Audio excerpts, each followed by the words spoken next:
আসসালামু আলাইকুম ও রহমতুল্লাহি ওয়া বারাকাতুহু।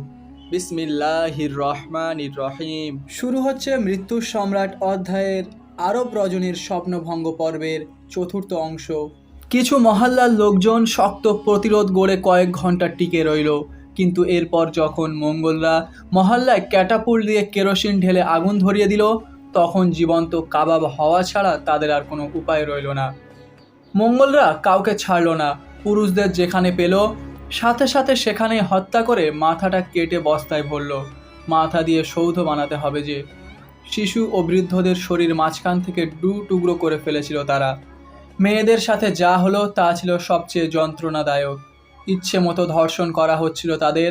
ধর্ষণ শেষে ভালো লাগলে বেঁধে মঙ্গল শিবিরে নিয়ে যাওয়া হতো, আর নয়তো মাথাটা আলাদা করে দেওয়া হতো ধর থেকে। সম্ভবত মঙ্গলদের দাসী হবার চেয়ে এটাই সহজ ছিল। আর মুস্তাসিমকে বন্দি করে নিয়ে আসা হলো হালাকু খানের সামনে। মুস্তাসিমের হেরেম থেকে তার মা, স্ত্রী ও মেয়ে ও দাসীদের বের করে আনা হলো। তারপর তার সামনেই তার দাসী, প্রিয় স্ত্রী ও মাকে গণধর্ষণ করে হত্যা করা হলো। আর মুস্তাসিমকে কি করা হবে তা নিয়ে চিন্তায় পড়ে গেলেন হালাকু খান। তাকে বলা হয়েছিল খলিফা মহানবী সাল্লাল্লাহু আলাইহি ওয়াসাল্লামের আত্মীয়। তার রক্ত মাটিতে পড়লে মহা দুর্যোগ নেমে আসতে পারে। তাই খাঁচায় আটকে রাখা হলো খলিফাকে। মার্কো পোলো লিখেছেন, খলিফাকে নাকি তার বিপুল ধনসম্পদ সহ সোনার খাঁচায় ঢুকিয়ে তালা মেরে রাখা হয়েছিল। আর মুস্তাসিম চোখের সামনে পরিবারের চরম লাঞ্ছনা দেখে দিশেহারা হয়ে হাত পা ছোঁড়াছুড়ি করছিলেন।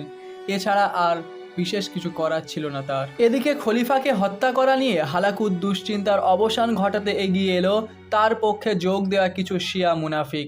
তারা বলল, খোদ রাসূল সাল্লাল্লাহু আলাইহি ওয়াসাল্লামের নাতি ইমাম হুসাইন রাদিয়াল্লাহু আনহুকে যখন হত্যা করা হয় তখনও পৃথিবীতে কোনো দুর্যোগ হয়নি, অতএব খলিফাকে হত্যা করলেও কিছুই হবে না।